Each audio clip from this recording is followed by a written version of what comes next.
Actualité scientifique à suivre. La campagne de recensement, vous le savez, recensement de la population a démarré hier. Elle va permettre d'obtenir de nouvelles données démographiques, c'est important, comme le nombre des centenaires, par exemple. Un chiffre qui, figurez-vous, s'est multiplié par 20 depuis 1970, avec des records de longévité. Jusqu'où irons-nous? Eh bien, Laurence Beauvillard a rencontré le spécialiste international de la longévité et qui a suivi pendant plusieurs années la fameuse doyenne de l'humanité, Jeanne Calment, souvenez-vous.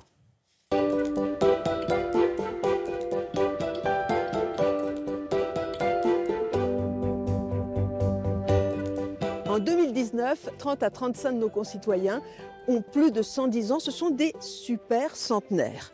Jeanne Calment est décédée à 122 ans. Elle était française et c'est la doyenne de l'humanité. L'autre pays rivalisant avec nous en termes de longévité, c'est le Japon. Alors, y a-t-il des secrets de cette longévité? Ici, à côté de Montpellier, à Pignan, eh bien, nous avons rencontré un spécialiste des centenaires.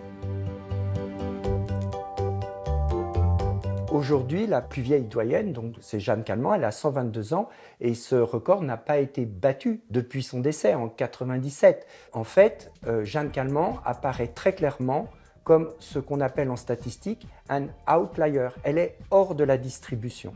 La dernière valeur normale acceptée, je dirais, par la communauté est autour de 115 ans. 115 ans semble être la valeur limite extrême, normale de la longévité humaine aujourd'hui. Bonjour. Je m'appelle Jeanne Calment. En étudiant le cas de Jeanne Calment, notre hypothèse principale, c'est que sa longévité était due à son patrimoine génétique. Nous avons décidé d'étudier la longévité de ses ancêtres, tout simplement pour mesurer est-ce que ses ancêtres, par hasard, n'avaient pas vécu plus longtemps, beaucoup plus longtemps que les autres. Là, franchement, nous avons eu des résultats extraordinaires.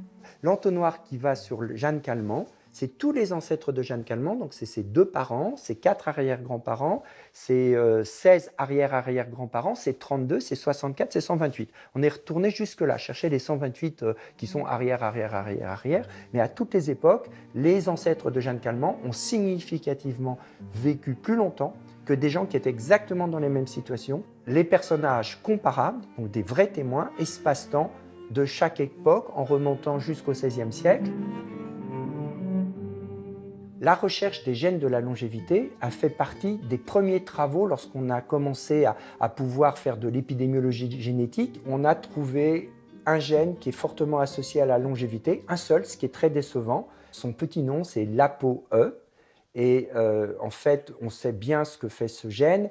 Et dans ce gène, il y a 3 variants qui sont fréquents. Il y a beaucoup de variants pour tous les gènes, mais il y a 3 variants qui sont fréquents, c'est l'ApoE 3, 2 et 4. Chez les centenaires, on a remarqué systématiquement une augmentation de la fréquence de l'ApoE 3 et de l'ApoE 2 par rapport au reste de la population. Si on a beaucoup de chance, on n'a tiré que des bons variants, et si on est entre les deux, ce qui est la plupart du cas d'entre nous, on a tiré beaucoup de variants, mais qui sont ni bons ni mauvais, qui sont juste quelconques.